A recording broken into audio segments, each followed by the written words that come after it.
We are now recording. Hopefully সবাই ভালো আছি, সুস্থ আছি।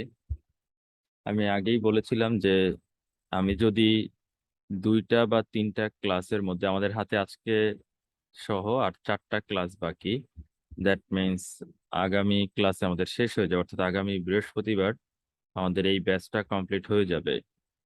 এখন আমাদের হাতে টোটাল 4টা ক্লাসের মধ্যে যদি আমি আজকের ক্লাস এবং তার পরের ক্লাসে যদি টাস্ক 1 শেষ করতে পারি, তাহলে আমি গ্রামার ধরবো।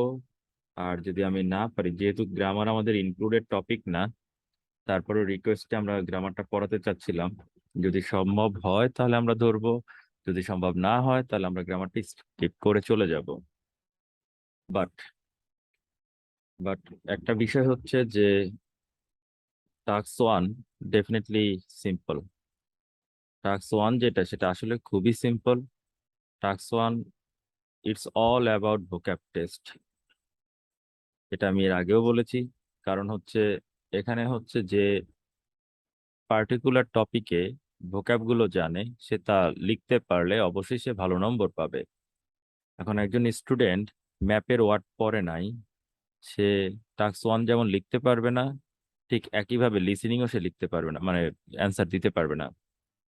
সো আমি একটা জিনিস লিখতে চাবো, আমার উচিত আগে তাকে পড়ে আসা। আমি পড়ি নাই, আমি ডেফিনেটলি লিখতে পারবো না। ওকে, তো সবাইকে আমি যে জিনিসটা দেখাচ্ছি, এটি হচ্ছে মূলত একদমই রিসেন্ট বই থেকে নেয়া। এই বইটা হচ্ছে ট্রেইনার টু। অ্যান্ড একটা জিনিস আমি শিখিয়ে দিই, আমি এখানে যা অ্যান্সারটা রেখেছি, এটা আমার নিজের করা কোনো অ্যান্সার না। এটা ক্যামব্রিজের নিজস্ব অ্যান্সার। এটা ক্যামব্রিজের নিজস্ব অ্যান্সার। সো এটা খুবই প্রোডাক্টিভ একটা অ্যান্সার, খুবই গোছানো একটা অ্যান্সার, এবং এখানে 19-20 হওয়ার কোনো সুযোগ নাই। তবে ক্যামব্রিজ যে কাজটা করেছে, তারা তাদের প্রিন্টের সুবিধার্থে পুরো অ্যান্সারটাকে মিক্স করে ফেলছে। অর্থাৎ ইন্ডিভিজুয়ালি যে ইন্ট্রো লিখতে হবে, ইন্ডিভিজুয়ালি যেই কি বলবো, যে তাদের ওভারভিউ লিখতে হবে, এই কাজটা ক্যামব্রিজ করে নাই। রাইট, এই কাজটা আমাদের ক্যামব্রিজ করে নাই। তো সেটা বিষয় না, বিষয়টা হচ্ছে আমরা এই জিনিসটা পরীক্ষার হলে আলাদা করে লিখবো। আমরা যখন পরীক্ষার হলে বসবো, তখন আমাদের কাজ হচ্ছে প্রত্যেকটা পার্ট আলাদা আলাদা করে লেখা, ইন্ট্রো আলাদা করে লিখবো, ওভারভিউ আলাদা করে লিখবো, এবং কিভাবে লিখবো সেটাও একটু আমি দেখিয়ে দিই। জাস্ট মিনিট, আমি একটু চেক করতে হবে যে আমার কাছে আসলে খাতাটা আছে কিনা। হ্যাঁ, আমার কাছে খাতাটা আছে। আমি যখন খাতায় লেখা শুরু করব, আমি একটু বুঝিয়ে দিই সবাইকে। এখান থেকে লেখা শুরু করব যে দা ম্যাপস প্রোভাইড ইনফরমেশন অন কোন টপিক, তার লেখা শুরু করলাম। লিখতে লিখতে লিখতে লিখতে মনে করলাম এই পর্যন্ত কমপ্লিট। সো আমি এখানে কি করব, একটা ফুল স্টপ দিয়ে দিব। রাইট, যেখানে আমার কমপ্লিট মনে করলাম এই পর্যন্ত কমপ্লিট, আমি এখানে ফুল স্টপ দিয়ে দিব। দেন এই লাইনটা আমি পুরোটা গ্যাপ রাখবো। এই লাইনটা পুরোটা গ্যাপ যাবে, পুরোটা গ্যাপ যাবে। গ্যাপ যাওয়ার পরে এই লাইনটা থেকে, অর্থাৎ এখান থেকে আমি ওভারঅল লেখা শুরু করব। ওভারঅল, তারপরে এখান থেকে এইভাবে লিখবো। এইভাবে একটা প্যারা থেকে আর একটা প্যারাতে একটা গ্যাপ দিয়ে লিখতে হয়, যাতে করে এক্সামিনার প্যারাগ্রাফগুলো ইন্ডিভিজুয়াল বুঝতে পারেন। ওকে, সো প্রত্যেক স্টুডেন্টকে আমি রিকোয়েস্ট করব, আমরা যখন মেইন পরীক্ষায় বসবো, আমরা এইভাবে লিখবো। অ্যান্ড অ্যান্ড আরো একটা বিষয়, এই যে খাতাটা, এই খাতাটার অনেকগুলো কপি প্রিন্ট দিয়ে এই খাতার উপর ঘরে বসে লিখবো। ঘরে বসে যারা প্র্যাকটিস করে, তারা করে কি, খোলা খাতায় লিখে, মানে ম্যাথ খাতায় লিখে, বা অনেকে বাংলা খাতা লিখে, যেখানে গ্যাপগুলো বেশি বড় না। তো প্রত্যেকের কাছে একটা রিকোয়েস্ট থাকবে, দরকার নাই ভাই, তুমি এই খাতাটারই প্রিন্ট দাও, হোয়াইট, ব্ল্যাক অ্যান্ড হোয়াইটই প্রিন্ট করো, খুব বেশি টাকা লাগবে না। প্রিন্ট দিয়ে এইটার মধ্যেই লেখো। এতে যেটা হবে, তোমার লেখার মানে র্যাপিডিটিটা বাড়বে, খুব দ্রুত লেখার একটা হ্যাবিট চলে আসবে আস্তে আস্তে। So do this. ওকে, তো এখন আমরা আজকে ম্যাথ সলভ করব। আমরা ডেফিনেটলি ম্যাথ সলভ করব। তো ম্যাথ সলভ করতে গিয়ে আমাদেরকে আমি গত ক্লাসে আমাদের বই কিভাবে পড়তে হয় তা দেখিয়ে দিয়েছি, এবং ওখান থেকে বলেছি ভোকাবুলারি পড়তে। ওইগুলো যদি পড়া থাকে এবং যদি কয়েকটা স্যাম্পল আমাদের জানা থাকে, তাহলে আমরা ডেফিনেটলি ম্যাপ ডিল করতে পারবো। এটা ডিল করতে খুব বেশি একটা কষ্ট হবে না। এখন আমি যখন যাচ্ছি আমাকে খেয়াল করতে হবে, এইটা হচ্ছে আমার কোশ্চেন, রাইট? কোশ্চেন হচ্ছে এটা। এই কোশ্চেন ধরে সরাসরি ইন্ট্রোটা লিখে ফেলতে হবে। কোশ্চেনটা ধরে সরাসরি ইন্ট্রোটা লিখে ফেলতে হবে। ক্যামব্রিজ যে কাজটা করেছে, ওরা কোশ্চেনের এই ভার্বটা চেঞ্জ করে নাই। এটা কিন্তু করা যাবে না, খবরদার। এই ভার্বটাকে মাস্ট বি চেঞ্জ করতে হবে। ওরা এখানে শো লিখছে, আমরাও শো লিখবো। Please don't do this, don't do this, right? The plans below, তাকে ওরা লিখছে the two plans. Okay, that's great, that's great. কারণ plan number 1 and plan number 2, how do I know that? 1990 এবং 2010, right? Okay. The layout of a ground floor of a museum, একটা মিউজিয়ামের ground ফ্লোরের layout দেখানো হয়েছে।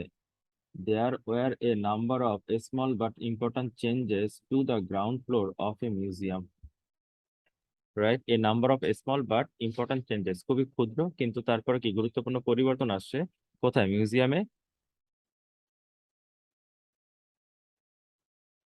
কত থেকে কত সাল সেটা পর্যন্ত বলে দিয়েছি, রাইট? তো এই হচ্ছে আমাদের জাস্ট ইন্ট্রো। এই হচ্ছে জাস্ট আমাদের ইন্ট্রোটা, রাইট? এখন আমরা যদি লক্ষ্য করি, তাহলে আমরা কিছু কথা অতিরিক্ত লিখেছি, and you can also do that. যেমন কোন কোন কথাটা অতিরিক্ত? There were a number of small but important changes, right? এই এতটুকু অংশ আমাদের এক্সট্রা। এটা কেন লিখতে হয়েছে? এটা আমাদের ছবি দেখে তারপরে সিদ্ধান্ত নিতে হয়েছে। ছবিটা দেখে তারপরে সিদ্ধান্ত নিতে হয়েছে, and you can do that, you can do that. ওকে, এবার একটু খেয়াল করে দেখি আমাদের ছবিটাতে কি বলছে।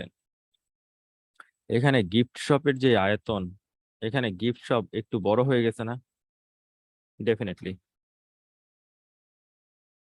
রাইট? সো গিফট শপটা বড় হয়েছে কেন? কারণ তার সাথে ক্যাফে যুক্ত হয়েছে। গিফট শপটা বড় করতে হয়েছে এই কারণে, কারণ তার সাথে ক্যাফে যুক্ত হয়েছে। ন্যাচারাল হিস্টোরি রুম এখানে যা ছিল তাই আছে। আমার এই যে স্টেয়ার কেস এখানে যা ছিল তাই আছে। ধরে নিলাম আমি স্টেয়ার কেস জিনিসটা কি জানি না, না জানলে সমস্যা নাই, এই যে স্টেয়ার দেয়াই আছে। এখানে স্ট্যাচু যা ছিল তাকে চেঞ্জ করা হয়েছে। স্ট্যাচু ছিল সিঁড়ির একটা পাশে, বাট তাকে এখন মাঝখানে আনা হয়েছে। গেল? এবার যাই। আর্কিওলজি গ্যালারি ভাগ হয়ে চিলড্রেন্স ইন্টারঅ্যাক্টিভ জোন এবং পোস্টার ডিসপ্লে এরিয়াতে কনভার্ট হয়েছে, right? Archaeology gallery, children interactive zone এবং পোস্টার ডিসপ্লে এরিয়াতে কনভার্ট হয়েছে। দেন মিউজিয়াম অফিসেই আছে, কোনো প্রবলেম নাই। বাট তাদের রিসিপশন কাউন্টারটা আয়তন বেড়ে প্লেস চেঞ্জ করেছে। রিসিপশন কাউন্টারটা আয়তন বেড়ে, কারণ এটার আয়তন আর এটার আয়তন কিন্তু চেঞ্জ আছে, রাইট? একটু খেয়াল করলে দেখবো আয়তনে চেঞ্জ আছে। আয়তন বেড়ে কি হয়েছে? আমাদের আহ জায়গাটাও চেঞ্জ করেছে। এন্ট্রান্স যেটা ছিল সেটা কিন্তু ভলিউম বেড়েছে। লক্ষ্য করলে দেখবো, আমরা যদি একটু এদিকে তাকাই, আমাদের এন্ট্রান্সের ভলিউম বেড়েছে। That's great. Local history room same প্লেসে রয়ে গেছে, নো সমস্যা, কোনো প্রবলেম নাই। বাট আমরা খেয়াল করব এখানে যে দেয়ালটা ছিল, এই বরাবর যে দেয়ালটা ছিল, এখানে দেয়ালটা নাই এবং তার আয়তন বাড়ছে, এবং তার আয়তন বাড়ছে, রাইট? সো এই জিনিসগুলো লক্ষ্য করতে হবে। এবং এখানে কোনো লিফট ছিল না, এবং এখানে একটা লিফট আছে, এখানে একটা লিফট আছে, রাইট? আমি যখন রাইটিংটা লিখবো, আমাকে ঠিক এই বিষয়গুলো উল্লেখ করে লিখতে হবে। আমি যখন রাইটিংটা লিখবো আমাকে মাস্ট বি এই জিনিসগুলো উল্লেখ করে লিখতে হবে। ওকে, তো এখন আমরা একটু যাব যে আমাদের ওভারভিউটা আমরা কি লিখবো। the general design remain the same, right? Same বলতে গেলে রয়ে গেছে, জেনারেল যে ডিজাইন যতটুকু আয়তন ছিল ওভারঅল এর সাইজ যেরকম ছিল সেমই রয়ে গেছে। With the entrance and the star in the same place. হ্যাঁ, ডেফিনেটলি। এই জায়গাটাকে আমরা কি বলি? নর্থ। এই জায়গাটাকে আমরা কি বলি? সাউথ। সো নর্থে আমাদের স্টেয়ার কেস বা স্টেয়ার্স, এবং এইখানে আমাদের কি সাউথে প্লেসটা যা ছিল তাই রয়ে গেছে, যা ছিল তাই রয়ে গিয়েছে। ওকে, এবার আসি with the entrance and the stairs in the same place. Although the entrance was widened and certain areas was used for different purposes. Definitely. একটু খেয়াল করে দেখি যে আমাদের এন্ট্রান্স জায়গাটা একটু ওয়াইডেন হয়েছে কিনা। এইটার আয়তন আর এইটার আয়তন কি সেম? ডেফিনেটলি না, ডেফিনেটলি না। দ্যাট মিনস এটা ওয়াইডেন হয়েছে, right? Certain areas were used for different purposes. হ্যাঁ, ডেফিনেটলি। আমরা যদি একটু লক্ষ্য করি, এই জিনিসটা কি আগে এখানে ব্যবহার করা হইতো? না, তাকে এখন ব্যবহার করা হচ্ছে। এজন্য আমরা বলছি certain areas were used for different purposes, right? That's it. যেমন এই জায়গাটা আগে ব্যবহার করা হতো না, এখানে পুরোটাই ফাঁকা ছিল, এখন এই জায়গাটা ব্যবহার করা হচ্ছে, এই জন্য certain areas were used for different purposes. এখন একটা ঘটনা আসি, কেন আমি এখানে ওয়ার লিখলাম? কেন আর না? কেন আর না? Just because of past, just because of past. Be very careful about your tense. আমাদের টাস্ক 1-এ অনেক স্টুডেন্ট টেন্সে ভুল করে, অনেক স্টুডেন্ট টেন্সে ভুল করে। সো এই জিনিসটা খুবই ভাইটাল, আমি যেন গ্রামারের এই অংশে ভুল না করি। যদি আমি ভুল করি তাহলে আমি জিআরএ-তে নম্বর পাবো না, জিআরএ-তে নম্বর পাবো না। ওকে, সো আমি একটু প্রশ্ন নিব যে কার কি কোয়েশ্চেন আছে, এবং সেই কোয়েশ্চেন অনুযায়ী আমি অ্যান্সার দেওয়ার ট্রাই করব। Please ask your questions, please ask your questions, one by one questions. আসসালামু আলাইকুম। আসসালাম। ভাই, আপনার কি শরীর ভালো না? হ্যাঁ হ্যাঁ, আমি ভালো আছি। কণ্ঠ কেমন জানি আসতেছে। ও আচ্ছা, আমি আসলে ঘুম থেকে উঠে এসে ক্লাস নিতেছি এজন্য। ও আচ্ছা, ওকে, ঠিক আছে ভাই। Thank you. আসসালামু আলাইকুম। আসসালাম। আসসালামু আলাইকুম ভাইয়া। আসসালাম দীপা। ভাইয়া, আমরা যে টাস্ক 2 তে শিখেছি যে আমাদের প্রথম কাজ হচ্ছে গিয়ে কোশ্চেনটাকে আমরা রিরাইট করব। হুম। টাস্ক 1 এ কি same thing? Definitely same, but আচ্ছা। বিষয়টা হচ্ছে আহ, এটা কোশ্চেন এবং ইমেজ মিক্স করে লিখতে হয় আর কি। ও আচ্ছা। ওকে। তাহলে ভাইয়া এই যে রিরাইটের ব্যাপারটা এখন একটু আগে আপনি অবশ্যই এটা পয়েন্ট আউট করে বলেছেন যে আমরা কিছু একটা এক্সট্রা ইনফরমেশন এড করেছি বিকজ অফ ম্যাপস। ম্যাপস। এখন সেক্ষেত্রে কি আমাদের কোন আই মিন নেগেটিভ মার্কিং টার্কিং হবে না? No no no. রিরাইটের ব্যাপারটা যে আমরা যে প্যারাফ্রেজ করার কথা ছিল, তো প্যারাফ্রেজ আমি যদি একটা কোশ্চেনকে মানে একটা উক্তিকে প্যারাফ্রেজ করি এবং কিছু এড করি, সেক্ষেত্রে তো ওই জিনিসটা চেঞ্জ হয়ে যাচ্ছে না, এটার মিনিংটা চেঞ্জ হয়ে যাচ্ছে। না, মিনিংটা চেঞ্জ হওয়া না, বিষয়টা হচ্ছে যে ইনফরমেশন বা ডেটা গুলো ঠিক থাকা, রাইট? ওকে। ডেফিনেটলি হ্যাঁ। আমার এখানে যে প্রশ্নটা আছে সে এই ম্যাপের সাথে রিলেটেড, এখানে যে প্রশ্নটা আছে সে ডেফিনেটলি এই ম্যাপের সাথে রিলেটেড, সো সেম হ্যাঁ। থাকছে। এখানে আমি যে বললাম যে there were a number of small but important changes, এইগুলো ডেফিনেটলি ম্যাপের সাথে রিলেটেড, বা অন্য কোথাও থেকে আমি আনি নাই, অন্য কোনো আইডিয়া থেকে আনি নাই, ম্যাপ থেকে নিয়েছি। So you can do this. Okay. Okay. Okay, any more আরেকটা কোশ্চেন্স? কোশ্চেন ভাইয়া, সেটা হচ্ছে কি এই যে মডেল অ্যাসেট আপনি দেখাচ্ছেন, সেটার ব্যান্ড কত বা এরকম ভাবে আমরা যদি লিখি আমাদের স্কোরটা কত ভালো হতে পারে? ওকে, সেক্ষেত্রে আমি পুরোটা কমপ্লিট করে তারপরে বলছি। ওকে, এটার জি ভুলগুলো ভাইয়া। বলি। যেমন প্রথম ওকে। ভুলটাই আমি বলেছি, এখানে একটা ভুল আছে।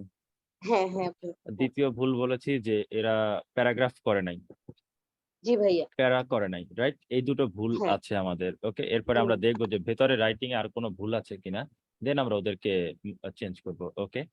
ওকে ভাইয়া, thank okay, you. Thank you. Any more questions? Okay, thank you. So আমরা এরপরে যে কাজটা করব সেটা হচ্ছে বডি প্যারাগ্রাফ। এখন বডি প্যারাগ্রাফে আমরা এক একটা পার্ট নিয়ে আলোচনা করতে পারি। অনেকের প্রশ্ন আসতে পারে, ভাইয়া কোন অংশ দিয়ে শুরু করব? আসলে আমি কোন অংশ দিয়ে শুরু করব সেটা বড় ফ্যাক্ট না, ফ্যাক্ট হচ্ছে আমি লেখা শুরু করছি। আমি চাইলে এখান থেকে শুরু করতে পারি, আমি চাইলে এখান থেকে শুরু করতে পারি, আমি চাইলে মিডল থেকে শুরু করতে পারি, আমি চাইলে এখান থেকে শুরু করতে পারি। এখন আমরা এখানে যখন লিখতে গেলাম দেখলাম যে the most noticeable alteration, right, সবচেয়ে লক্ষণীয় বিষয় was the removal of the archaeology gallery. That means ওরা এখান থেকে লিখছে, ইউ ক্যান ফলো দিস। সবচেয়ে নোটিসেবল যে বিষয়টা সেটা হচ্ছে আর্কিওলজিক্যাল গ্যালারিকে রিমুভ করা হয়েছে। এবার আবার লক্ষ্য করি এটা কোন টেন্স, কোন টেন্স খেয়াল করেছি আমাদের স্টুডেন্টরা এই জায়গাটাতে ভুল করবে, right. Was the removal of archaeology gallery, okay, archaeology gallery একে রিমুভ করা হয়েছে। আর্কিওলজি গ্যালারিকে রিমুভ করে তারা চিলড্রেন্স ইন্টারঅ্যাক্টিভ জোন এবং পোস্টার ডিসপ্লে এরিয়াতে কনভার্ট করছে, চিলড্রেন্স ইন্টারঅ্যাক্টিভ জোন এবং পোস্টার ডিসপ্লে এরিয়াতে কনভার্ট করছে। ওকে ফাইন, গেল। এবার দেখলাম this was replaced with 2 new areas. এই দিসটা দিয়ে আমরা কাকে রিপ্লেস করছি? Archaeology gallery, right, replace with 2 new areas. এখন নিউ এরিয়াস এর কথা বলেছি, area number 1 and area number 2। Archaeology গ্যালারিকে দুইটা এরিয়া দিয়ে আমরা রিপ্লেস করেছি। এখন এই এরিয়াটা ব্যাখ্যা করার জন্য আমরা কোলনের ব্যবহার করেছি। এই ধরনের লাইন আমরা রিডিং এ পাই, অথচ আমাদের স্টুডেন্টরা রাইটিং লেখার সময় এই ধরনের লাইন লিখতে পারে না, রাইট। এই কারণে তাদের স্কোরও আসে না। তো বি ভেরি কেয়ারফুল, এটা কিন্তু আলটিমেটলি জিআরএ তে একটা স্কোর এনে দিবে, জিআরএ তে একটা ভালো স্কোর আনবে। এখন number 1, a poster display space and a children's interactive zone. Poster display space বা এরিয়া এবং চিলড্রেন ইন্টারঅ্যাক্টিভ জোন গেল। Then the natural history and local history room, তার মানে history room and local history room, natural history room, local history room. খেয়াল করে দেখবো এটা কি এসছে নাকি এস্টেড। কেন? 2010 already past, 1990 already past, right. So টেন্সের ব্যাপারে খুব সতর্ক হতে হবে, রাইটিং টাস্ক 1-এ খুব সতর্ক হতে হবে। এরা the same size and in the same location, হ্যাঁ ডেফিনেটলি এদের size same, location same, size same, location same, right. কিন্তু খেয়াল করে দেখবো কমা দিয়ে তার একটা বাট লিখেছে। তুমি যখন রাইটিং লিখবা তোমারও দায়িত্ব হচ্ছে এরকম একটা সেন্টেন্স তৈরি করা। যদি তুমি এরকম একটা সেন্টেন্স তৈরি করতে পারো তাহলে তুমি অবশ্যই ভালো টেস্ট করবা। সো এখন but on wall of the letter, ভাইরে লেটারটা কে? এখানে হচ্ছে ফার্স্ট ওয়ান, এটা হচ্ছে সেকেন্ড ওয়ান, রাইট। তো লেটারটা কে? লোকাল হিস্টোরি রুম, তার মানে local history room, local history room. So ওরা বার্ড দিয়ে বলতেছে যে যদিও তোমার সাইজ এবং লোকেশন সেম, তারপরও দ্বিতীয় জনের একটা ওয়াল নকডাউন করা হয়েছে। খেয়াল করে দেখি এখানে একটা ওয়াল দেয়া ছিল ডেফিনেটলি, বাট এখানে কোনো ওয়াল আছে না, রাইট। এজন্য বলছে but one wall of the letter, that means local history room, এই যে local history room was knock down, that means এটা ভেঙে ফেলা হয়েছে, রাইট। ভেঙে ফেলার ফলে কি হয়েছে, কমা এবং ভার্ব প্লাস আইএনজির মধ্যে তুমি যখন রিডিং করছো তখন রিডিং এ তুমি এই প্যাটার্নের সেন্টেন্স পাইছো, এবং আমি নিজে পড়াইছি। নকডাউন করার ফলে কি হয়েছে এটাকে বলা হচ্ছে রেজাল্ট, বা বাংলায় বললে ইফেক্টের line, okay. So making it more open, right. এটাকে কি করা হয়েছে? এটাকে আরো বেশি ওপেন করা হয়েছে। আগে যে পরিমাণ ওপেন ছিল তার চেয়ে এখন এখানে ওপেনটা বেশি করা হয়েছে। সো আমি রিকোয়েস্ট করব রাইটিং লেখার সময় এই প্যাটার্নের সেন্টেন্স লিখে জিআর এর স্কোরটা বাড়াই ফেলি। দুইটা প্যাটার্ন আমরা এখানে খেয়াল করলাম, একটা হচ্ছে কোলন, একটা হচ্ছে এই যে রিডিং এর এই প্যাটার্নের sentence. If you can do this, আমি বলবো জিআর এতে একটা স্কোর আসবে। গেল। তার মানে আমাদের এই পার্ট ডান, আমাদের এই পার্ট ডান, ওকে। এখন আমরা কি করব? এখন মিউজিয়াম অফিস ওয়াজ আনচেঞ্জড, হ্যাঁ museum office remain the same. কি বলতে পারি? রিমেইন দ্য সেম, সেটা আনচেঞ্জড রয়ে গেল, রাইট? এখন আনচেঞ্জ নাকি আনচেঞ্জড, তাহলে কি রিমেইন হবে নাকি রিমেইনড হবে, রাইট? কেন? কারণ আমাদের সালটা দেয়া আছে। বাট দ্য রিসিপশন কাউন্টার ওয়াজ, আবার খেয়াল করি কোন টেন্স ওয়াজ, রিসিপশন কাউন্টার ওয়াজ এনলার্জ, কারণ কি তার আয়তন বৃদ্ধি পেয়েছে, right? Volume change, volume change হয়েছে। সো রিসিপশন কাউন্টার আমার এনলার্জড হয়েছে, দ্যাট মিনস কি ভলিউম বাড়ছে। অ্যান্ড মুভ নাকি মুভড, মুভড কেন? ওই যে শাল, ক্লোজার টু দ্য এন্ট্রান্স। হ্যাঁ ডেফিনেটলি, এখান থেকে এন্ট্রান্সের যে দূরত্ব আর এখান থেকে এন্ট্রান্সের দূরত্ব কি সেম? না, বরং এটাতে কি হয়েছে? ক্লোজার হয়েছে, রাইট? ক্লোজার হয়েছে। তো একজন স্টুডেন্ট যখন রাইটিংটা লিখবে তখন তাকে এই বিষয়গুলো লক্ষ্য রেখে তারপরে লিখতে হবে যে রিসিপশন কাউন্টার বেড়ে গিয়েছে এবং এটা এন্ট্রান্সের একদম ক্লোজারে চলে আসছে। Okay, then the original gift shop was expanded to include a cafe. Original gift shop, definitely. এখন এখানে অরিজিনাল গিফট শপ বলতে আমরা কি বুঝতেছি? Old gift shop, right? Gift শপটা এটা এক্সপান্ডেড হয়েছে, কেন এক্সপান্ড? ওকে, একটা জিনিস শিখাই, এখানে আমরা বড় হয়েছে কি লিখছি? এনলার্জড। আর এখানে আমরা লিখতেছি বড় হয়েছে তাকে expand. What is the meaning of that? It means lexical resource তোমার ভালো, ইট মিনস লেক্সিক্যাল রিসোর্স তোমার অনেক ভালো, রাইট? সো আমাদের স্টুডেন্টরা এখানে লিখতো বিগ, এটা কোনো শব্দ হইল? কোনো শব্দ হইল? কখনোই না। সো আমি যদি লেক্সিক্যাল রিসোর্সের ফোকাস করি তাহলে ওরা ডেফিনেটলি অনেক ভালো লিখছে, রাইট? আমাদের গিফট শপ এনলার্জ বা এক্সপান্ডেড হয়েছে, কেন হয়েছে? কারণটা কি? কারণটা কি? কারণ হচ্ছে টু ইনক্লুড এ ক্যাফে, মনে আছে? তো এই টু দিয়ে আমরা কি বোঝাচ্ছি? বিকজ। এই টু দিয়ে আমরা কি বোঝাচ্ছি? Because, because it included A cafe, that's it, that's it.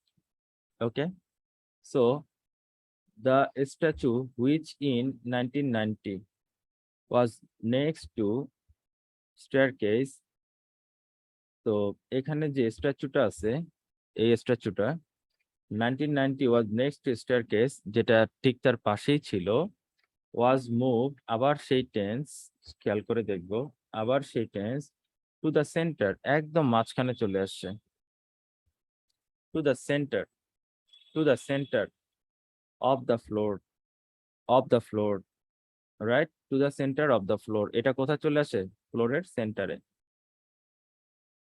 Right? So আগে আগে ছিল আমার সিঁড়ির একটা পাশে, এখন এটা কোথায় চলে আসে? মাঝখানে চলে আসে। সো এই কথাটাকে আমরা কি লিখছি? The statue which in 1990 was next to the staircase was move to the centre of the floor, কোথায় চলে আসছে? ফ্লোরের মাঝখানে চলে আসছে, গেল? এখন এই যে একটা জায়গা থেকে আরেকটা জায়গায় চেঞ্জ হওয়া, তার জন্য যে আমরা মুভ টু শব্দটা ব্যবহার করি, এটা যার মুখস্থ নাই সে কিভাবে লিখবে? কথাটা তো এরকমই আসে। এবার আসি, এ লিফট ওয়াজ অ্যাডেড, এখানে কোনো লিফট ছিল? ডেফিনেটলি না। So A lift was added in the space, কোথায়? এই জায়গাটাতে, বিটুইন দ্য গিফট শপ, এই যে খেয়াল করে দেখি, gift shop and the natural history room, একদম মাঝখানে, রাইট? তার মানে আমরা প্রত্যেকটা পার্ট আলোচনা করতে পারছি, প্রত্যেকটা শিফটেড, হ্যাঁ শিফটেড দিতে পারি, চেঞ্জ হয়েছে, you can do this. So আমরা যদি এরকম প্রত্যেকটা পার্ট নিয়ে ধরে ধরে আলোচনা করতে পারি, আই হোপ আমাদের টাস্ক ওয়ানের যে ইস্যুটা আছে ম্যাপের বলি বা যারটাই বলি, ডায়াগ্রাম বলি, যাই বলি না কেন, সেটা ডেফিনেটলি অনেক বেশি ইফেক্টিভ হবে, সেটা ডেফিনেটলি অনেক বেশি প্রোডাক্টিভ হবে। সো আমরা রাইটিং লেখার সময়, রাইটিং করার সময় এই প্যাটার্নটা ফলো করে লিখবো। ওকে, কোন ধরনের সেন্টেন্স আমরা লিখছি? কোন প্যাটার্নের সেন্টেন্স গুলো লিখছি, সেন্টেন্সের মধ্যে ভেরিয়েশন আছে কিনা এটা কনফার্ম করতে হবে। ওকে, so I need to argue with you. Please ask your questions about this one. Questions. ভাইয়া, Hmm. হ্যালো। Question, please. আচ্ছা ভাইয়া, এই যে আমরা তো নরমালি বাট লেখার সময় কিন্তু আগে কমা দেই না, কিন্তু এখন কি লিখতে হলে এটা কমা দিতে হবে? যখন একটা পূর্ণ ক্লজ হয় তখন কমাটা দিতে হয়। Okay.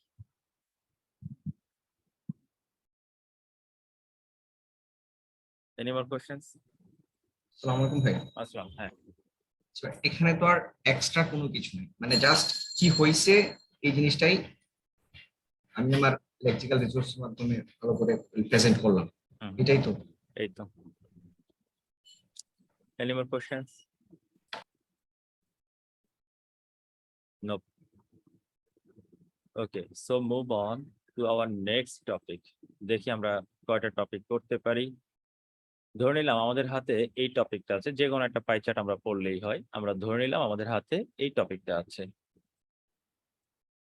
সো আমরা আমরা যখন পাই চার্টে যাব, মানে একটা মজার বিষয় হচ্ছে আইএলটিএস এ কিন্তু সবচেয়ে বেশি আসে পাই চার্ট, লাইন আর বার চার্ট, মানে টাস্ক 1 এইগুলোই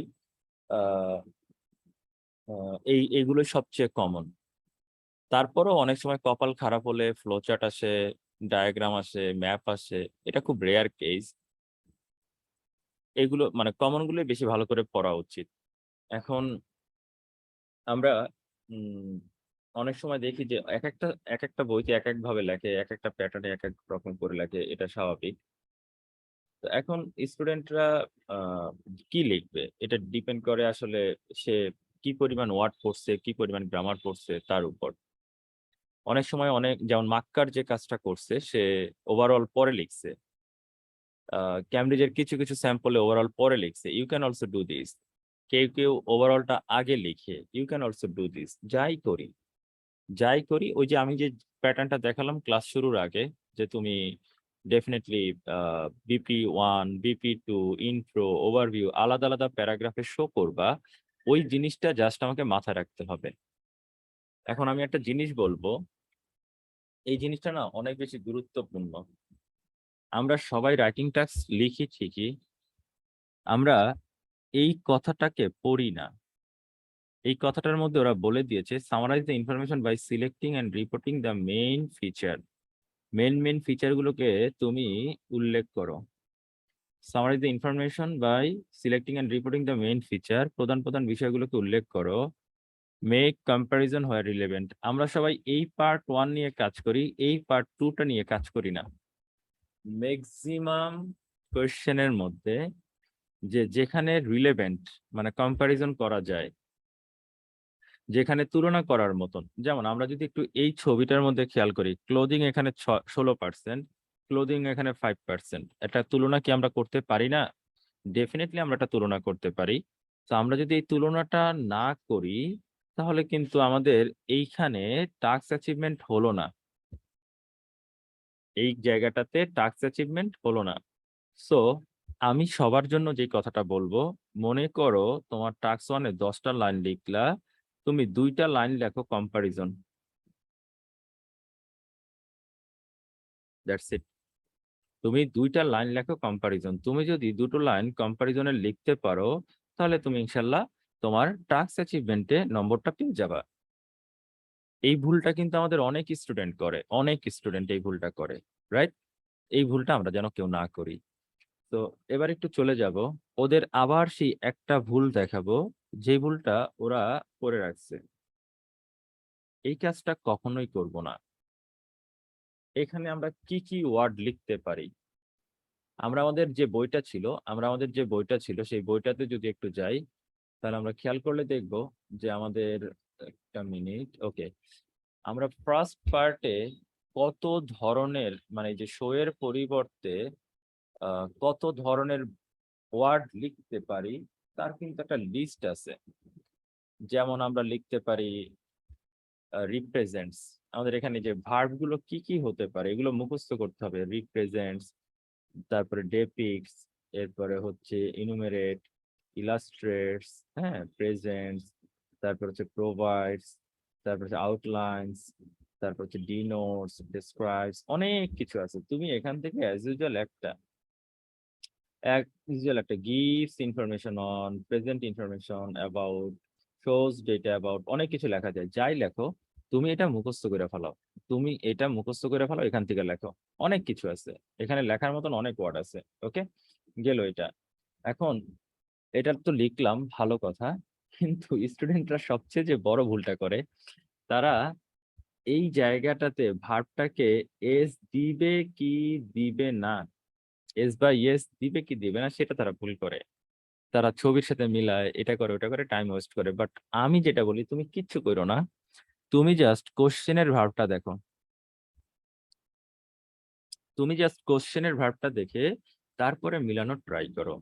কোশ্চেনের ভার্বটা কি বলে, কোশ্চেনের ভার্বে যদি শো থাকে তাহলে তুমি ওই রিলেটেড রাখো।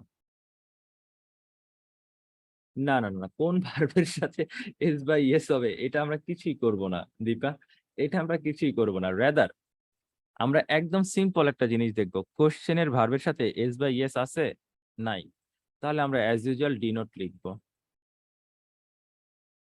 যদি এখানে এরকম থাকতো শোস, তখন আমরা এভাবে লিখতাম ডি নোটস। That's it.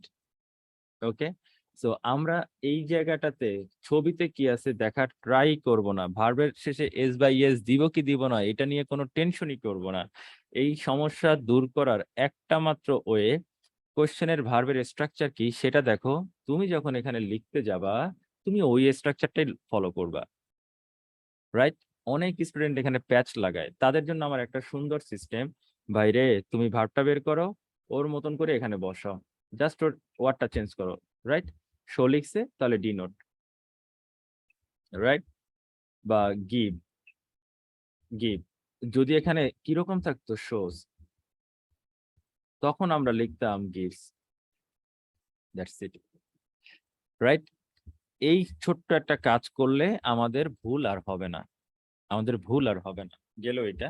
আমাদের ম্যাক্সিমাম স্টুডেন্টের এই জায়গাটাতে আমাদের একটা ভুল হয়, সেখান থেকে আমরা বের হলাম। এখন এখানে বলছে the charts below show the proportion of expenditure by students on average at one university 2টা সালে। একটা ইউনিভার্সিটির স্টুডেন্টদেরকে খরচের যে একটা হিসাব, তার একটা সংখ্যা প্রপোর্শন দেয়া আছে। সো আমরা দেখলাম এখানে 2000 সাল এবং 2010 সাল আছে। এখন এই সালটা কিন্তু পুরোটাই পাস্টের গল্প। সো আমার এই জায়গাটাতে যা আছে পুরোটাই পাস্টের টেন্সে লিখতে হবে। তুমি কোন টেন্সে লিখবা এটা তুমি কোশ্চেনটা পেয়ে কনফার্ম হও। যদি কোশ্চেন পেয়ে কনফার্ম না হও তাহলে তোমার ভুল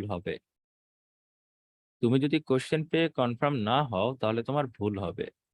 বি কেয়ারফুল। গেল। এখন আমরা এই জায়গাটা ধরে আমরা জাস্ট ইন্ট্রোটা লিখবো। The two charts show how on average student, just আমরা এভাবে চিন্তা করি, how students in one university divided their spending, that means expenditure across 7 areas, 1 2 3 4 5 6 7। এই যে দীপা আমাকে প্রশ্ন করেছিল যে অতিরিক্ত তথ্যটা আনবো কিনা, দীপা এখানে 7টা এরিয়া আছে, সেটা কি আমার কোশ্চেনে বলছে? ডেফিনেটলি না। So, আমি কি করলাম, আমার ছবি থেকে কিছু ডেটা নিলাম, আমার ছবি থেকে কিছু ইনফরমেশন নিলাম, যেটা দিয়ে আমি আমার ইন্ট্রোটা লিখলাম। You can do this. Okay, আচ্ছা। সো অ্যাক্রস 7 এরিয়াস কোন কোন সালে in 2010 compared with 2000, right? Compared with 2000। এখন স্টুডেন্টরা যে ভুলটা করে, আমি স্টুডেন্টদের আরো একটা ভুল বুঝাই।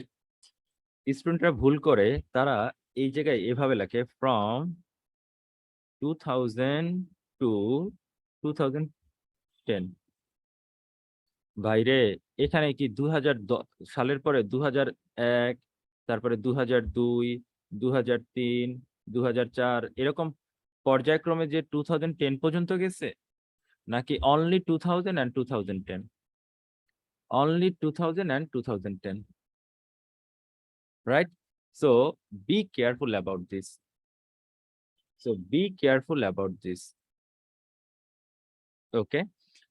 আমি এটা কখন লিখবো? যখন একেবারে 2000 থেকে শুরু করে 2010 সাল পর্যন্ত গিয়েছে। বাট আমি যখন দেখলাম যে না, শুধু পার্টিকুলার দুটো ইয়ার নিয়ে আলোচনা করছে, একটা হচ্ছে 2000 এবং একটা হচ্ছে 2010, তখন আমি চাইলেই ফ্রম থেকে শুরু করে টু পর্যন্ত লিখতে পারি না।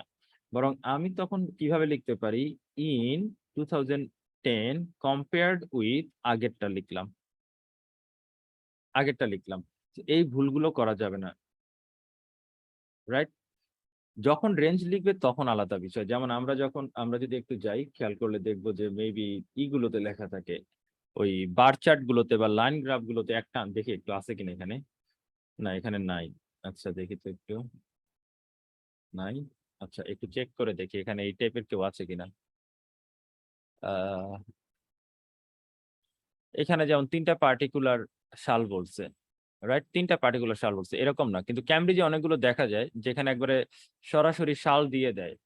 যেমন এরকম থাকে 2000, তারপরে 2001, এরপরে 2002, এরপরে 2003, এরপরে 2004, এরকম করে সাকসেসিভ ওয়েতে যেতে যেতে 2013 সাল পর্যন্ত। তো এইগুলোকে আমরা বলবো ফ্রম 2000 থেকে 2013। Okay, consecutive, exactly consecutive. So then এখন এই জিনিসটাতে যেন আমাদের ভুল না হয়, এই জায়গাটাতে যেন আমাদের ভুল না হয়। এরপরে আমাদের পরবর্তী না, এটা হচ্ছে আমাদের ট্রেনার, এটা আসলে ক্যামব্রিজের ট্রেনারের 2 number. It is noticeable that the two biggest areas of expenditure, সবচেয়ে বড় জায়গাটা কোনটা? ওয়ান, দেন এইগুলা বলা যেতে পারে, right? Food and utilities, food and utilities, food and utilities সবচেয়ে বড় জায়গা। ছবির সবচেয়ে বড় পার্ট কারা? সেটা, right? Expenditure between them counted for 1/2 of the total outlay in the both years. 1/2 কেন? Between them accounted for over half, right? Over half কেন? আমরা একটু হিসাব করে দেখি। 29 and 27, 29 and 27, it means 56. এইখানে যদি আমরা একটু হিসাব করি, এখানে হচ্ছে মোটামুটি 40, রাইট? মোটামুটি 40। ওকে, সো আমরা একটু দেখি ওরা কি বলেছে, ওদের এই হিসাবটা ঠিক আছে কিনা, এটা একটু আমাদেরকে হিসাব করতে হবে। ওকে, এখন এখানে বলতেছে যে it is noticeable that the two biggest areas of expenditure, সবচেয়ে যে বড় যে খরচটা হচ্ছে over half the total outlay of in both years, দুইটা বছরই, এই ইয়ারটা এবং এই ইয়ারটাতে, রাইট? সো এই জায়গাটাতে আমাদের লক্ষ্য করলে দেখতে হবে, নো এটা 40 কিভাবে হয়, এটা তো ডেফিনেটলি 50 হয়ে যায়। তো এখানে যদি আমরা হিসাব করি, এখানে 56 এবং এখানে হচ্ছে 50, তো আমরা ইন অ্যান্ড অ্যাভারেজে যদি হিসাব করি তাহলে definitely 50 plus, definitely 50 plus, right? এই জন্য ওরা ব্যবহার করছে ওভার হাফ। এই শব্দটা বলার জন্য ওরা ব্যবহার করছে কি ওভার হাফ। সো এইরকম মিক্স করে ডেটা দেয়া যায়, এরকম মিক্স করে ডেটা দেয়া যায়। ওকে, so it is noticeable that the two biggest areas of expenditure between them, right? এখানে যতগুলা সংখ্যা আছে, যতগুলো পার্ট আছে, 7টা পার্ট আছে, accounted for over half the total outlay in both years, right? এদের মধ্যে over half, 50% এর বেশি। However, it is also worth noting that the proportion of spending on food and drink remain the same. হ্যাঁ, definitely এই দুটো একদম same রয়ে গেছে। রিমেইন নাকি রিমেইনড, কেন? এই সালগুলো পাস্টের, সো রিমেইন দ্য সেম। কতটুকু সেটা আমরা কমা এবং অ্যাড দিয়ে লিখে দিয়েছি। রিমেইন দ্য সেম, কমা দিয়ে সংখ্যাটা লিখে দেয়া এবং তার আগে একটা অ্যাড ব্যবহার করা। এবার একটা জিনিস খেয়াল করি, ওরা কেন টাস্ক অ্যাচিভমেন্টে ভালো একটা স্কোর করেছে। While figures of utilities rose quite significantly, utilities এটা বেড়ে গেছে, 21 থেকে 27 হয়ে গিয়েছে। এটাকে ওরা বলতেছে সিগনিফিক্যান্টলি রোজ করছে। রোজ কেন? Past, right? ফ্রম কোথা থেকে কতটুকু বাড়ছে সেটা বলছে। এখন একটা জিনিস খেয়াল করি, make comparisons where relevant. This is comparison number 1, this is comparison number 1। Clear? That's it. Okay, so আমাদের তাহলে টাস্ক অ্যাচিভমেন্ট অবশ্যই এখানে হয়েছে, আমাদের টাস্ক অ্যাচিভমেন্ট অবশ্যই এখানে হয়েছে। ওকে, না আসলে এখানে সব যে ধরে ধরে বলতে হবে বিষয়টা এরকম না, মেজর কিছু বলতে হবে, রাইট? এখানে কিন্তু ওরা বলেই দিয়েছে। একটা জিনিস খেয়াল করে দেখবো, মেইন ফিচার গুলো, মেইন ফিচার গুলো সব পাই টু পাই বলতে গেলে আমাদের 200 প্লাস হয়ে যায়, অনেক সময় 300-র কাছাকাছি হয়ে যায়, ওটা আমাদের দরকার নাই। আচ্ছা, এবার একটু দেখবো, on a small but significant statistic was that while eating at home accounted for the same percentage in 2000 as in 2010 as in 2000, এই লাইনটাও কিন্তু কম্পারিজনের, কারণ 2010-এর মতন করে 2020 সালে। সো ইটিং অ্যাট হোম যেই পার্সেন্টেজ ছিল, eating out made up a higher percentage, definitely এটা বাড়ছে, রাইট? ইটিং অ্যাট হোম দু জায়গায় সেম ছিল, রাইট, কিন্তু ইটিং আউট বেড়ে গেছে। Eating out made up higher percentage, এর সংখ্যাটা বাড়ছে, রাইট? রাইজিং ফ্রম 4 to 8%, ছিল 4 হয়ে গেছে 8%। ওকে, সো আমরা এই পার্টটা এবং এই পার্টটা ইন ডিটেলস আলোচনা করলাম। দেন another striking change was the proportion of spending on the clothing. Okay, fine. Clothing. Another striking change was the proportion of spending on clothing. আরেকটা লক্ষণীয় বিষয় হচ্ছে কি ক্লোদিং এর বিষয়টা। এবার এটাকে ব্যাখ্যা করার জন্য আমরা কোলন ব্যবহার করছি। This went, এই this কোনটা? ক্লোদিং এর spending went down markedly. That means আগেরটাতে কি হয়েছিল মনে আছে? আগেরটাতে আমরা বলেছিলাম যে এদের সংখ্যাটা বেড়ে গেছে, 4 থেকে 8 হয়েছে, মেড আপ হায়ার পার্সেন্টেজ। আর এখানে আমরা বলতেছি this went down markedly, right? So এটার সংখ্যাটা কমে গেছে, 16 থেকে কততে নামছে? 5-এ নামছে। 16 থেকে কততে নামছে? 5-এ নামছে। From 16 to just 5% in 2010 গেল। এবার আসবো থ্রি আদার এরিয়াস, এই দুইটা, সরি একটু দেখি, এই দুইটা, এইটা এবং এইটা। 3 other areas saw no or hardly any alteration. যেমন এক্সপোর্টে কোনো চেঞ্জ হয় নাই, ট্রান্সপোর্টে খুবই সামান্য 1% চেঞ্জ হয়েছে, আর হলিডেসে তেমন কোনো চেঞ্জ হয় নাই।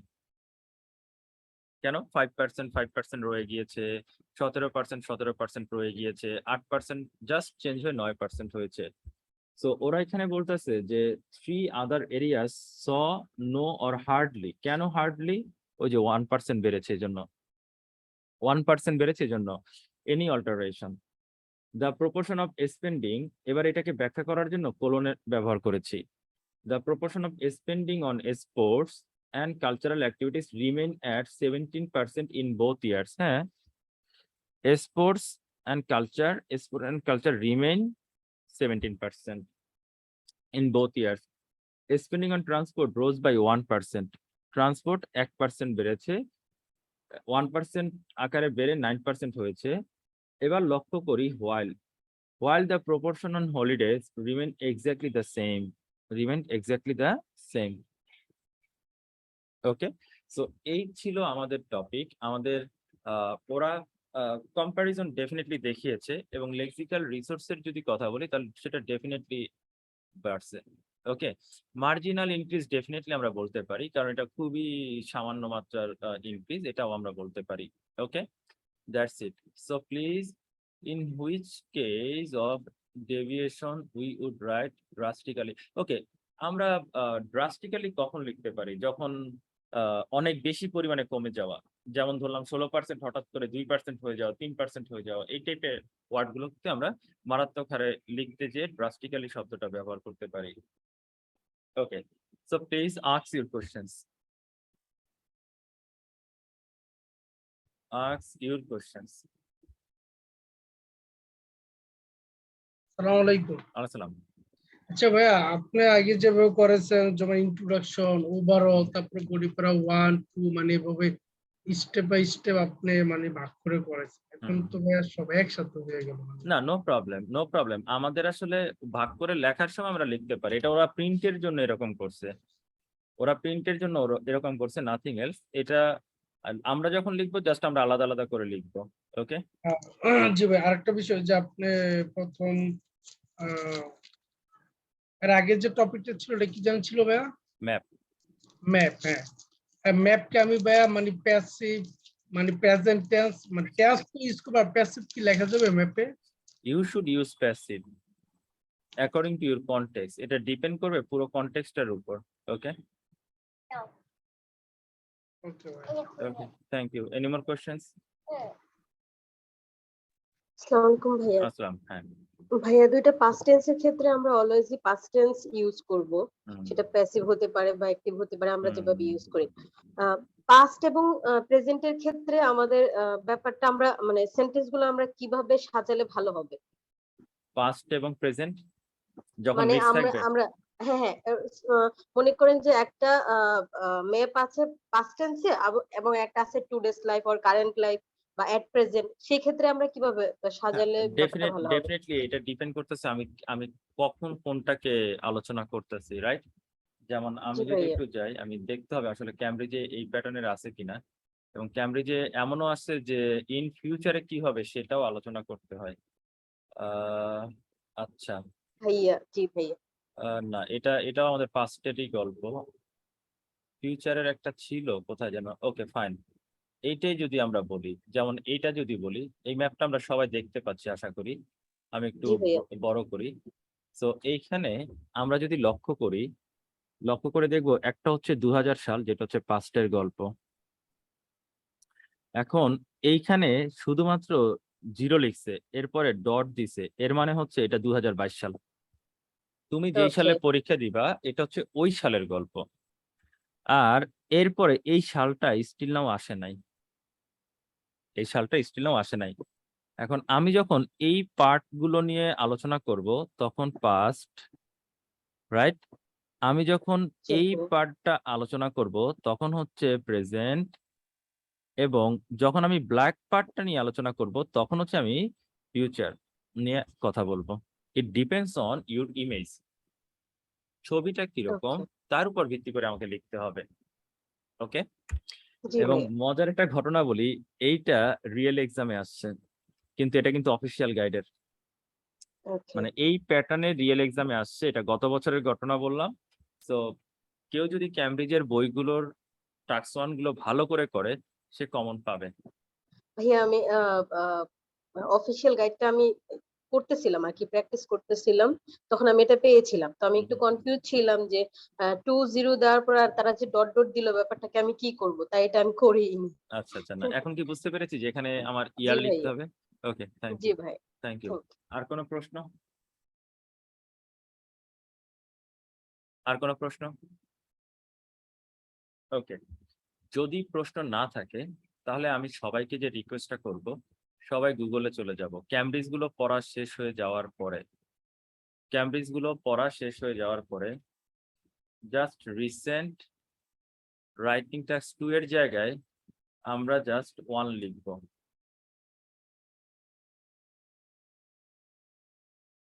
ইট depends on, Jafar, it depends on. Okay, so writing task 1 এ এই যে দেখবো how to do IELTS, how to do IELTS. এই হাউ টু ডু আইএলস এ এবং আইএলস এর এই ওয়েবসাইটটা, এক্সাম ওয়ার্ড এটা পাওয়া যায় না, বাট আইএলস এর ম্যাটেরিয়ালে হাউ টু ডু আইএলস এ আমরা কিছু রিসেন্ট কোশ্চেন পাই, কিছু টুকটাক রিসেন্ট কোশ্চেন পাওয়া যায়। এই রিসেন্ট কোশ্চেন গুলার অ্যানালাইসিস একটু করে যাওয়া উচিত স্টুডেন্টদের মেন পরীক্ষার আগে। এগুলো এখন না, এগুলো হচ্ছে যখন আমরা পরীক্ষার হলে যাব তার একদিন দুদিন আগে একটু রিসেন্ট কোশ্চেন গুলো দেখে যাব। ওকে, এখন এই ওয়েবসাইটটাতে যে আইএলস কি বলবো যে ম্যাটেরিয়ালের যে ওয়েবসাইটটা, এই ওয়েবসাইটটা যথেষ্ট ভালো একটা ওয়েবসাইট। এই ওয়েবসাইটে খুব চমৎকার কিছু ওরা কি বলবো যে টপিক দেয়, খুব চমৎকার কিছু টপিক দেয়।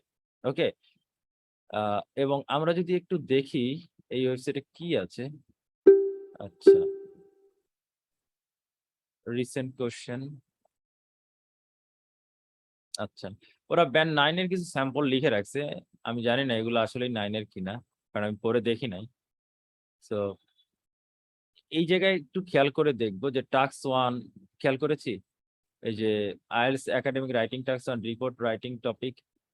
ওকে, যে কোনো স্যাম্পল গুলা এখান থেকে একটু ওপেন করে দেখবো, এই স্যাম্পল গুলা এখান থেকে একটু ওপেন করে দেখবো, রাইট?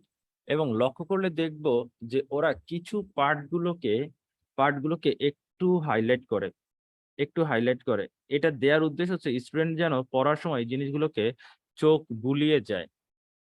এবং যারা বলেছিল যে আসলে কোন প্যাটার্নে লিখতে হয়, এই যে এই প্যাটার্নে লিখতে হয়, যেমন একটা ইন্ট্রো, ওভারঅল, তারপর একটা বডি, এরপর একটা বডি, এরকম করে লিখতে হয়। ওকে, তো এরকম যতগুলো রিসেন্ট কোশ্চেন পাবো, আমাদের দায়িত্ব হচ্ছে একটু লক্ষ্য করবো, এখানে এখানে টেবিল আছে, প্রসেস আছে, ম্যাপ আছে, পাই চার্ট আছে, হ্যাঁ, যেমন এখানে বার চার্ট আছে, পাই, ইভেন এখানে মানে মিক্স থাকে যে মাল্টিপল গ্রাফ। আমরা যদি একটা মাল্টিপল গ্রাফ খুলি, মাল্টিপল গ্রাফ বলতে আসলে কি বোঝায়? ইট মিনস হচ্ছে একই সাথে লাইন গ্রাফ এবং বার গ্রাফ থাকতে পারে, একই সাথে পাই এবং বার থাকতে পারে, লাইন অথবা পাই থাকতে পারে, মিক্স বলতে যেটা বুঝি। তো এখন এই জায়গাগুলোতে এদের স্যাম্পল অ্যান্সার গুলো দেয়া থাকবে। এই স্যাম্পল অ্যান্সার গুলো বারবার পড়বো, দেখবো যে ওরা কিভাবে লিখছে, কোন প্রক্রিয়া লিখছে। এরপর একটু ওয়েবসাইটে ঘাটাঘাটি করলে দেখবো, এই যে এই জায়গাটা একটু লক্ষ্য করলেই দেখবো যে রিসেন্ট অ্যাকচুয়াল টেস্ট দেয়া আছে, রাইট? ইভেন দেখবো ম্যাপের ভোকাবুলারি দেয়া আছে। ধরে নিলাম আমি ম্যাপের ভোকাবুলারি পড়ি নাই, আমি আজকে ম্যাপ পড়বো। পড়ার আগে আমি একটু ম্যাপের ভোকাবুলারি গুলা এখান থেকে পড়া নেই, আমি একটু ম্যাপ রিলেটেড ওরা কি কি ভোকাবুলারি গুলা দিছে, হ্যাঁ, অ্যাডভার্ব এন্ড প্রিপজিশন গুলা কি কি, ভার্ব গুলা কি কি, নাউন গুলা কি কি, এইগুলা একটু জাস্ট মুখস্থ করি, রাইট? মুখস্থ করা শেষ, দেন আমি একটু রিসেন্ট কোশ্চেনটাতে যাই, দেখি যে রিসেন্ট কোশ্চেন ওরা কিভাবে দিছে, কোন কোন রিসেন্ট কোশ্চেন ওরা আপলোড করছে সাম্প্রতিক সময়ে, কি কি রিসেন্ট কোশ্চেন আসছে। হ্যাঁ, এই যে যেমন এটা হচ্ছে 2017 সালের মেবি একটা প্রশ্ন। দেন আমি জানি না এখানে কি কি প্রশ্ন আছে, চেক করি নাই। যেমন টাস্ক 2 এর একটা রিসেন্ট কোশ্চেন পাওয়া গেছে। এইগুলা না, রিসেন্ট কোশ্চেন গুলো না, সত্যি কথা বলতে আমার মনে পড়ে আমি রমজানের মধ্যে যখন পরীক্ষা দিলাম, আমি যে প্রশ্নটা দেখেছিলাম, ওই মানে টাস্ক 1, এটা খুবই ইমব্যালেন্স একটা টাস্ক 1 ছিল, খুবই টাফ একটা টাস্ক 1 ছিল। But I was lucky enough যে এই টপিকটা এর আগে আমি আইএলটিএস ম্যাটেরিয়াল থেকে পড়ে গিয়েছিলাম, বাট অতটা ডিটেলসে পড়ে যায় নাই সত্যি কথা, কিন্তু তারপর আমি কাজ করতে পেরেছি। তো এই এই যে জিনিসটা, এটা কিন্তু আমাকে অনেকটা হেল্প করেছে, আমাকে অনেকটা হেল্প করেছে। সো আমি আমি যখন রাইটিং করব, আমার স্টুডেন্ট যখন রাইটিং করবে, তখন তার দায়িত্বটা কি? তার দায়িত্বটা হচ্ছে সে অবশ্যই অবশ্যই অবশ্যই অবশ্যই সে ওয়ার্ড পড়বে, সে স্যাম্পল পড়বে, রিসেন্ট কোশ্চেন পড়বে, সবকিছু যদি সে মোটামুটি পড়ে যেতে পারে, আমি এতটুকু কনফার্ম করতে পারি যে তার স্কোর ভালো আসবে, ডেফিনেটলি তার স্কোর ভালো আসবে। ওকে, ইন দ্য মিন টাইম আমি একটা জিনিস শিখাই দিই। এখানে আইএলটিএস রাইটিং টাস্ক 1 এর কি বলবো, এটা কানেক্টর দেয়া আছে, লিঙ্কার্স দেয়া আছে, যে এখানে কোন কোন লিঙ্কার্স গুলো ব্যবহার করতে হয় বা কোনগুলো ব্যবহার করা যাবে না, রাইট? তার ওভারঅল একটা লিস্ট আছে, রাইট? কি কি comparison, time, condition, sequence, reason, result, addition, এই টাইপের কিছু কি বলবো যে কানেক্টর বা লিঙ্কার্স দেয়া আছে। সো স্টুডেন্টদের উচিত এইগুলো এইগুলো ফলো করা। স্টুডেন্টদের উচিত এগুলো ফলো করা, যেমন ইন কন্ট্রাস্ট, ইন কন্ট্রারি, দো, অল দো, on the other hand, where as. যেমন ওভারঅল যখন লিখতে হয় হোয়ার অ্যাজ লিখতে হয়, কারণ মেক কম্প্যারিজন বলেই দেয় আমাদের, মেক কম্প্যারিজন বলেই দেয়। সো মেক কম্প্যারিজন করার সময় এই হোয়ার অ্যাজটা লিখতে হয়। যেমন আমরা একটু আগে হোয়াইল দিয়ে কম্প্যারিজন করেছি, রাইট? সো স্টুডেন্টরা যদি এগুলো মুখস্থ করে, এগুলো যদি পড়ে, তাহলে তারা লিখতে পারবে, তাহলে তারা লিখতে পারবে। সো এইগুলো আমি রিকোয়েস্ট করব, এটা আমি একটু দিয়ে দিই, একটা স্টুডেন্টের জন্য এটা খুব ইফেক্টিভ হবে। আমি একটু লিঙ্কটা দিয়ে দিলাম, সবাই লিঙ্কটা ওপেন করে রাখি, কারণ ক্লাসটা শেষ হওয়ার সাথে সাথে লিঙ্কটা ভ্যানিশ হয়ে যাবে, রাইট? এগুলো মুখস্থ করি, এগুলো পড়ি, এগুলো পড়তে থাকি, দেখবো ইনশাল্লাহ যে অনেকটা ভালো একটা স্কোর চলে আসছে, অনেকটা ভালো স্কোর চলে আসছে। That's it. এবং অবশ্যই অবশ্যই গ্রামার ভালো রাখতে হবে। আমরা যদি গ্রামার ভালো না রাখি, তাহলে আমরা ভালো স্কোর করবো না। Okay, that's it. Any questions about this one please? আচ্ছা, এস এস এর রেজাল্ট ভাইয়া ওইটা কিভাবে পড়বো? ওটা কি দি প্রোডাকশন অফ স্টিল, এটা কি পুরো লাইনটা মুখস্থ করবো নাকি শুধু এস রেজাল্ট অ্যাজ এ মুখস্থ করলে রেজাল্টের হবে? কি কি ব্যবহার আছে মনে করলাম, আমি জানি না অ্যাজ এ রেজাল্ট কোথায় কোথায় ব্যবহার হয়, রাইট এনামুল হক? আমি জি করব কি, just search in Google, clear? জি অ্যাজ এ জি জি রেজাল্টের মানে কি, বিকজ অফ সামথিং পেয়ে গেলাম, something। ধরলাম আমি একটা যে কোনো একটা লিঙ্কে ঢুকলাম, অ্যাজ এ রেজাল্ট কিভাবে ব্যবহার হয়, রাইট? যেমন he was out of work for 3 months, সে 3 মাস কাজ করে নাই। কেন কাজ করে নাই? কারণটা ছিল accident. As a result of অ্যাক্সিডেন্টের জন্য সে 3 মাস কোনো কাজই করে নাই, ক্লিয়ার? তো অ্যাজ এ রেজাল্ট হচ্ছে কাইন্ড অফ রিজন। আচ্ছা আচ্ছা, ইউ গট হ্যাঁ ইট? জি। তো আমি কিন্তু ওইটা না যে আমি ওখানে অ্যাজ এ রেজাল্ট পাইছি দেখে ওখান দিয়ে অ্যাজ এ রেজাল্ট মুখস্থ করা শুরু করব, এটা কিন্তু কোনো কাজে দিবে না। কেন কি? কারণ এটা আমার বেসিকটা স্ট্রং করবে না। মনে করলাম আমি জানি না ফার্দারমোর একটা সেন্টেন্সে কিভাবে ব্যবহার হয়, জাস্ট ফার্দারমোর গুগল, গুগল করলে ফার্দারমোর রিলেটেড 10টা ওয়ার্ড 20টা ওয়ার্ড আমি পেয়ে যাব, রাইট? এখন কি করলাম, ফার্দারমোরের সবগুলাকে মুখস্থ করা শুরু করলাম। মুখস্থ করে এরপরে যে কোনো একটা ডিকশনারি, ধরলাম ক্যামব্রিজ ডিকশনারিতে ঢুকলাম। ফার্দারমোর, the house is beautiful, okay fine, it is in a great location. So এইখানে একটা টপিকের টোটাল 2টা আইডিয়া অ্যাড করা হয়েছে। সো আমরা কি করব, এদেরকে কানেক্ট করার জন্য ফার্দারমোর একটা শব্দ ব্যবহার করব। ফার্দারমোরের পরিবর্তে আমরা সিনোনিম হিসেবে কাকে ব্যবহার করতে পারি? Moreover, right? So you should do this, you should do this. আমরা গ্রামার করি কি, আমরা যে ভুলটা করি সেটা হচ্ছে যে আমরা একটা গ্রামার বই খুলে বসি, এরপরে আমরা গ্রামার পড়া শুরু করি। তোমার এত সময় নাই, তুমি পড়তে গেছো, তুমি পড়তে যে যে জিনিসটা বুঝতেছো না, সাথে সাথে গুগল করে একবার দুইবার চোখ বুলায় রাইখা দাও, ওরে মনোযোগ দিয়ে 2-3 বার দেখে রেখে দাও। যদি পরবর্তীতে মনে হয় তুমি এই জিনিসটা পারছো না, তুমি আবার একবার গুগল করো, আবার গুগল করো, ফার্দার গুগল করতে করতে একটা সার্টেন টাইম পরে তুমি একদম ওকে হয়ে যাবা, রাইট? তোমার এই বয়সে এখন বই খুলে খুলে গ্রামার পড়ার আর সময় নাই। Okay, that's it. Any more questions?